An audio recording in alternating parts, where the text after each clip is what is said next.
The desert was a strange place to leave a child. No sounds but the wind scratching across sand and stone. No people for miles.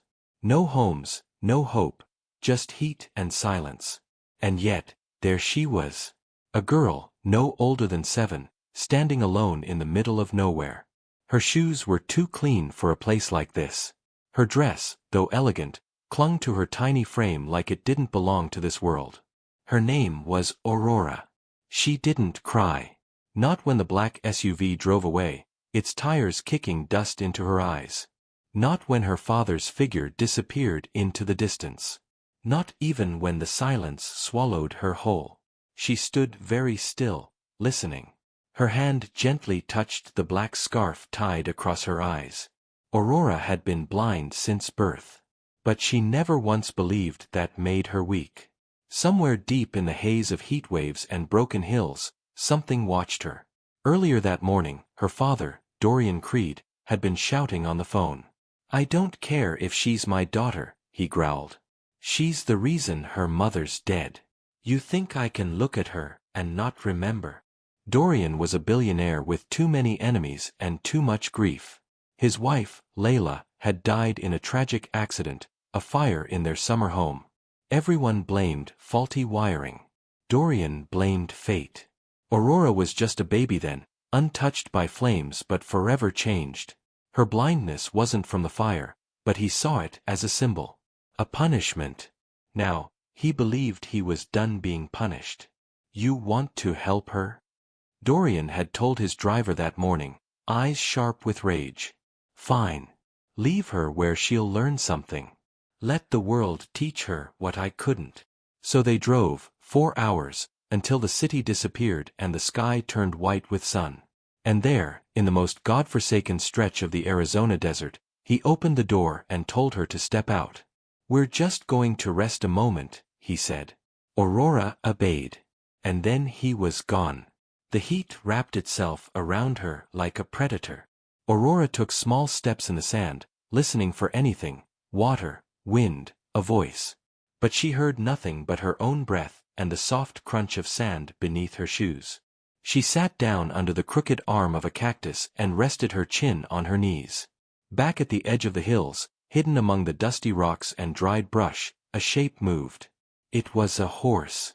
A stallion, tall and dark, almost ghost-like with his white mane and black coat. Locals called him Phantom. Ranchers had tried to capture him for years, but he belonged to no one. No bridle ever fit his neck. No fence could hold him.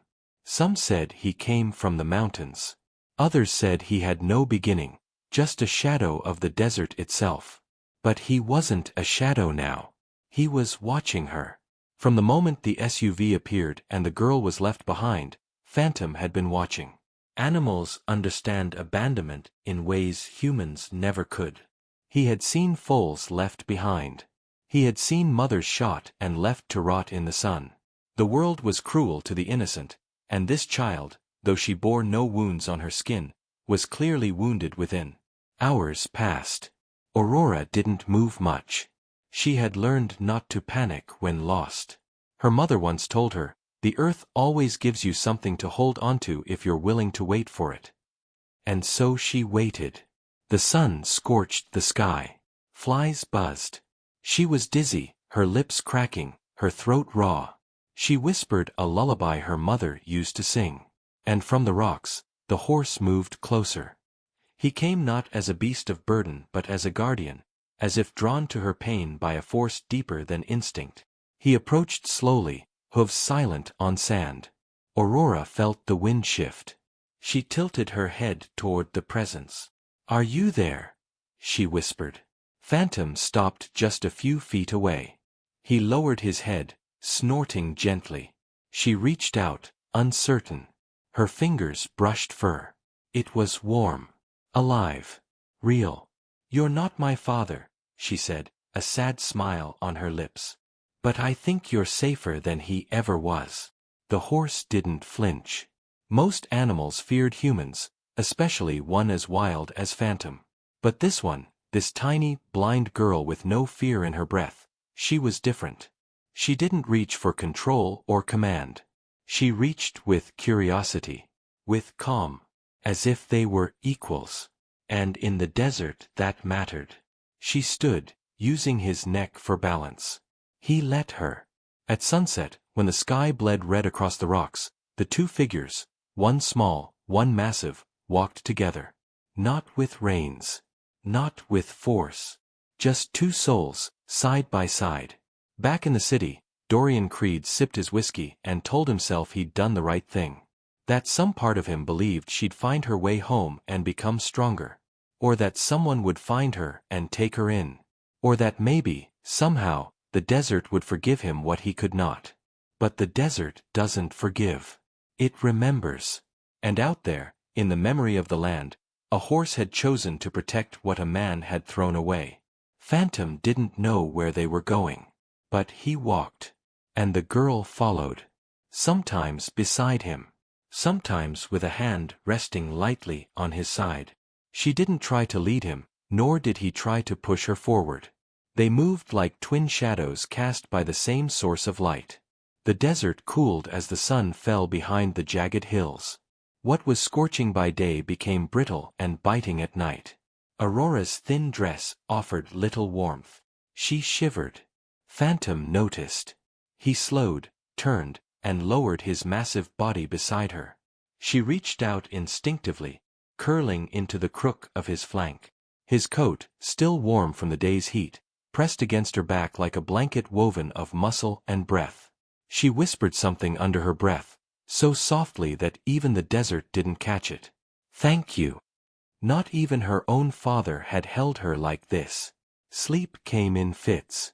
She dreamt of fire, of running water, of a voice calling her name, but not her father's.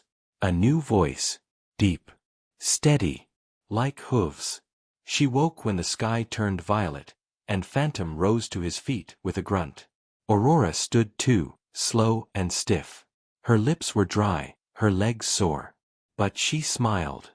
"You didn't leave," she said. He nuzzled her hand in response. They walked again. By the second morning, dehydration crept into her mind like fog.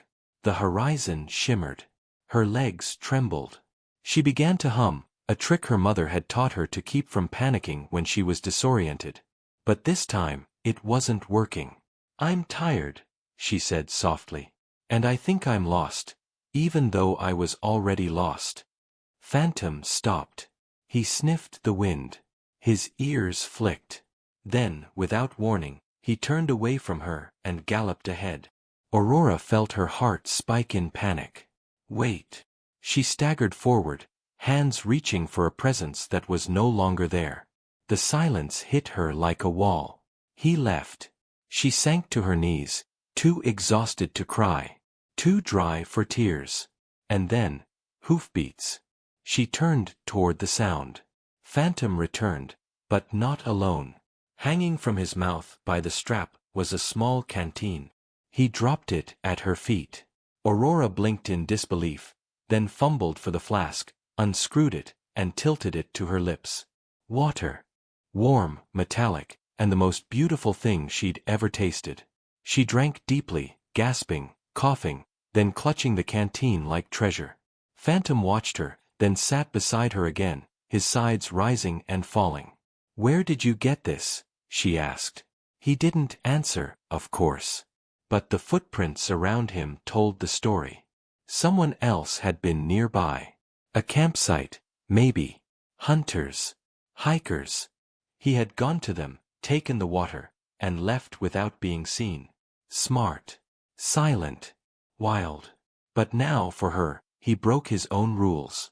By the time the third day came, they had reached the edge of a dry riverbed. Aurora's feet were blistered. She walked in slow, dragging steps, leaning heavily on Phantom's body for support. The horse had slowed too. Not from fatigue but caution. He could smell something. Something wrong. Aurora noticed it too. She stopped walking, turning her head toward the emptiness. "What is that?" she asked. A low growl answered her. Then, another. Then, movement. 3 coyotes emerged from the rocks, eyes narrow, ribs showing. Desperate. hungry.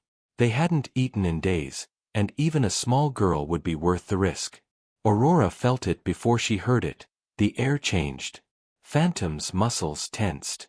The coyotes circled. She froze, instinct telling her not to run. Phantom stepped forward. One of the coyotes lunged, more bluff than attack, but Phantom reared up with a scream that tore through the silence. His hooves crashed to the earth, throwing sand and dust in every direction.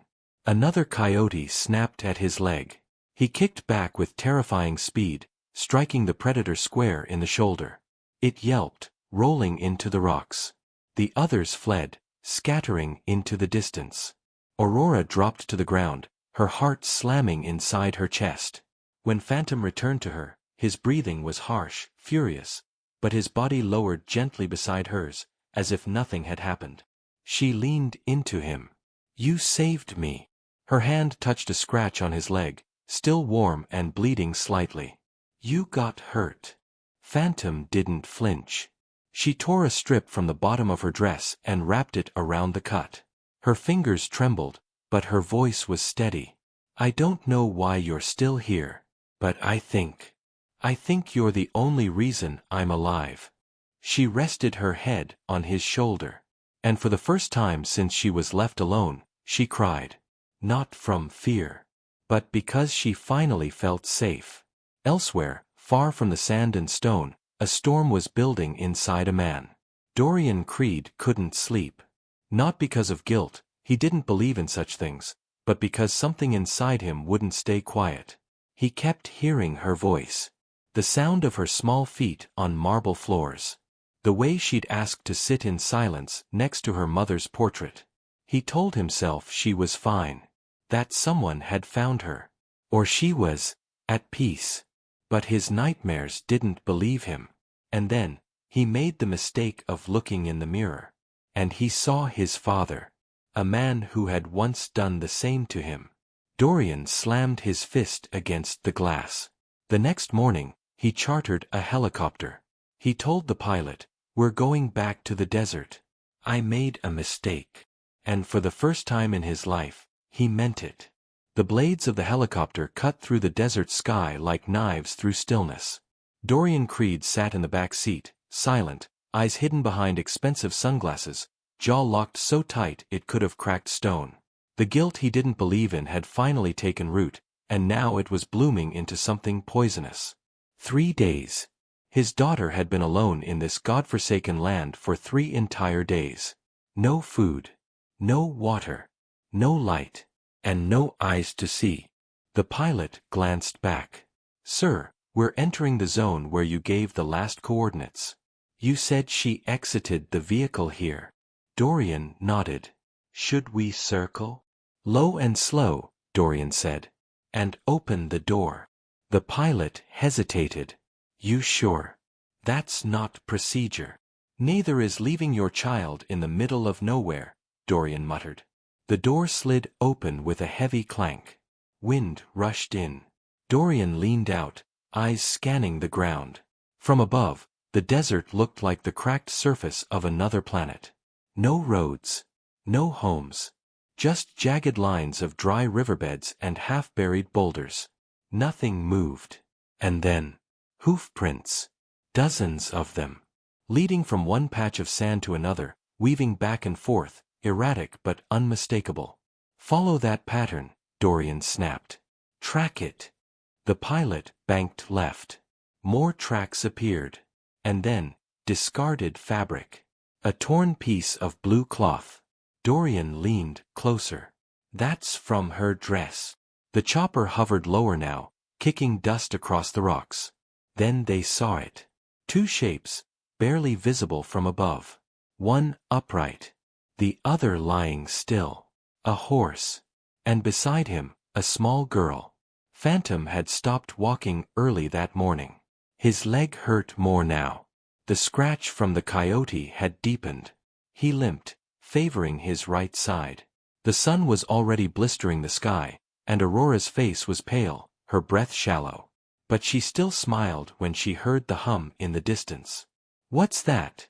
she asked. Phantom didn't move. The sound grew louder, Rotors. She turned her head instinctively. Is that a helicopter? And then she heard the voice. Rough. Panicked. Familiar. Aurora. She stiffened.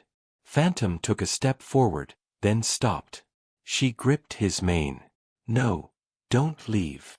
The sound of boots hitting the ground. Running. Then, arms around her. Strong. Desperate. Shaking. Dorian dropped to his knees and pulled her to his chest. My God. Aurora.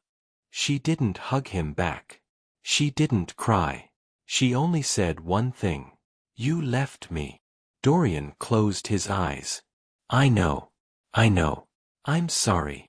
You left me to die. He couldn't speak. The silence between them said more than any apology ever could.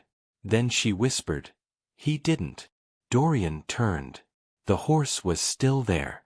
Standing tall, despite the wound, despite the weight of the desert. Phantom's dark eyes locked with the man's.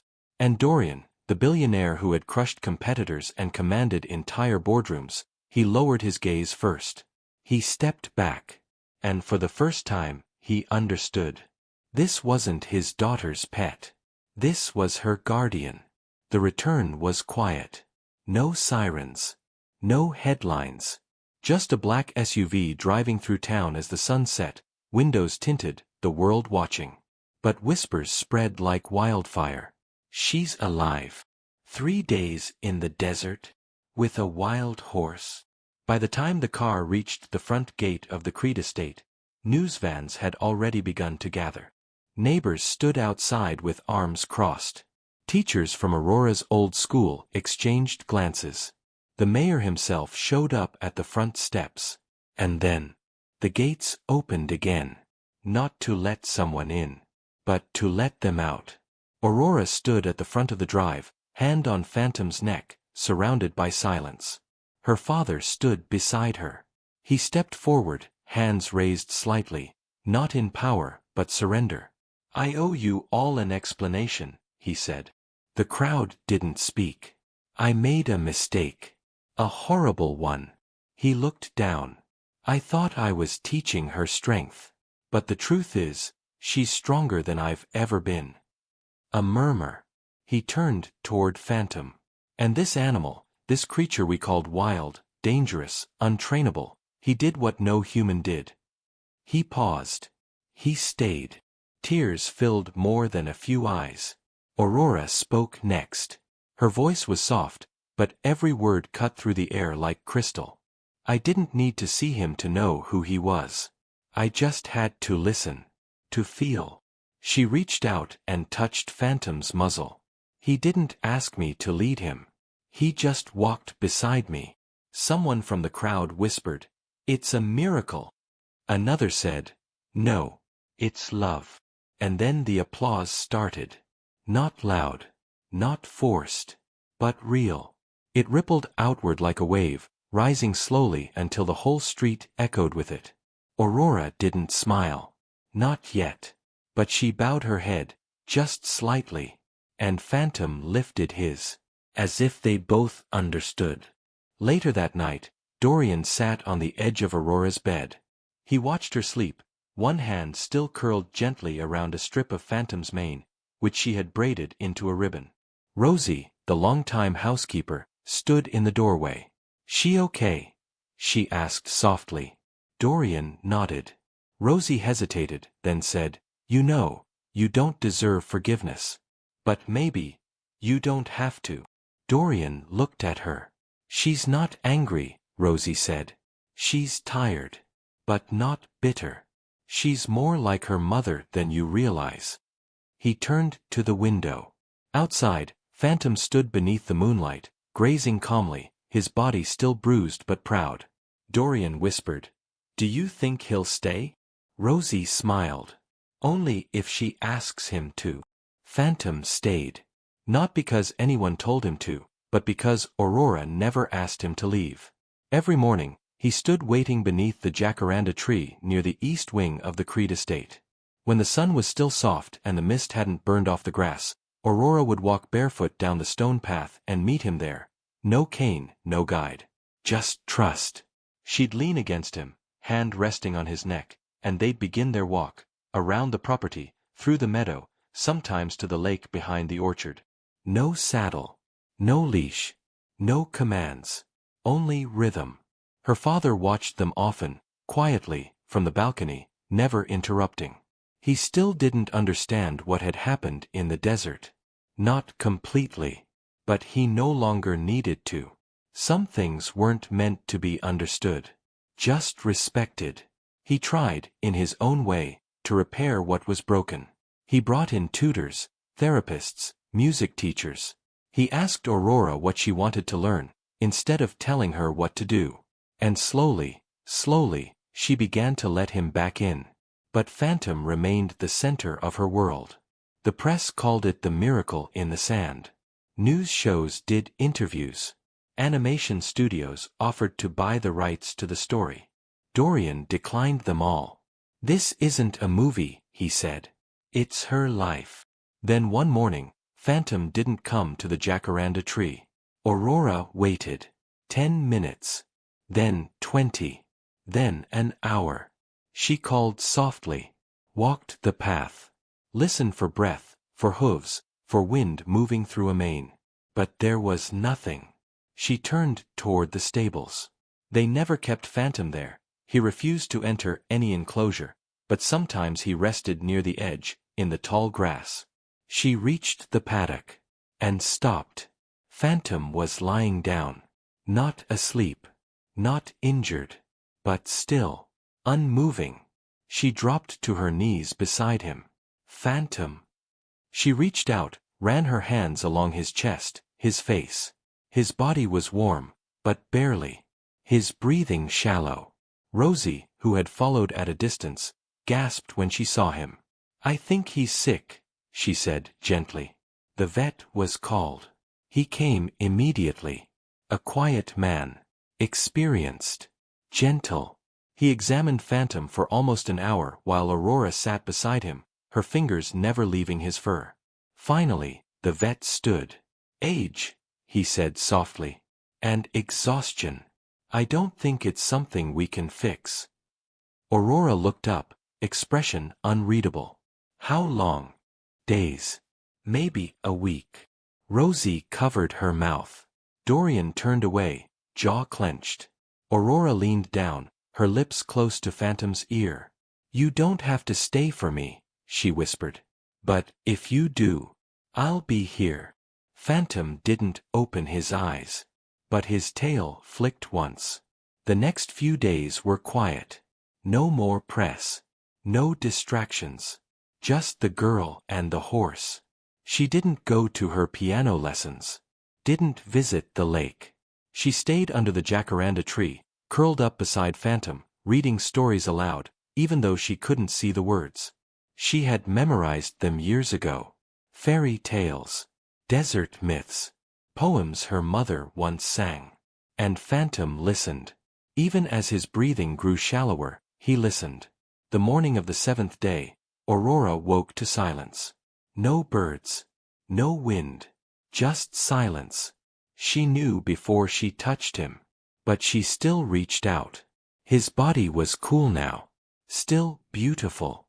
Still strong in form. But no longer alive. Rosie found her there an hour later, sitting in the grass, one hand on Phantom's mane, the other resting in her lap. She wasn't crying. She was smiling. "He stayed," Aurora whispered.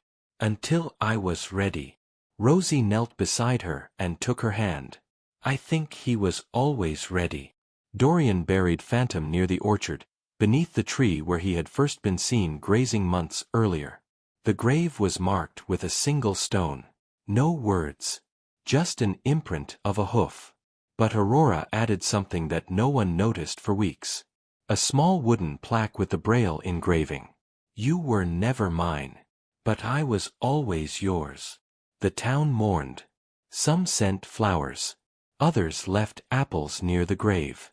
A few local kids started drawing pictures of wild horses and taping them to the gate of the Creed estate. But Aurora didn't want a monument. She wanted a mission. 3 months later, Dorian Creed stood behind a microphone at a ribbon-cutting ceremony. Behind him was a new building, simple but clean, white stone with pale green trim. The sign read, "The Phantom Center, Sanctuary for Abandoned Children and Rescued Horses." Aurora stood beside him, wearing a sunflower dress. Her braid ran down her back like a golden rope. She held a braided lead rope in one hand, not to lead a horse, but as a symbol. "Today," Dorian said, "we open this place not just for those who have been abandoned, but for those who were brave enough to wait." He looked at his daughter. "For those who chose love, when love didn't choose them." The crowd applauded. But Aurora stepped forward and raised her hand. Silence fell. And then she spoke. "I was left in the desert," she said simply. "But I wasn't alone. A horse no one trusted chose to stay with me. He didn't need to see me to believe in me. So I don't need to see you either, to know some of you are hurting." She paused. "This place is for anyone who's ever been thrown away." Her hand touched her chest. "I wasn't rescued. I was found." And with that, she turned. The applause returned, but it wasn't loud. It was reverent, respectful. Because they understood, this girl hadn't survived. She had transformed. That night, long after the sun had set and the last reporter had gone, Aurora walked barefoot to the orchard. She knelt beside Phantom's grave, fingers tracing the stone. "Thank you," she said. The wind moved softly through the branches. And if someone had been close enough, really close, they might have heard a sound. Not a voice, but breath. A whisper of hooves. Like a promise. Still riding the wind.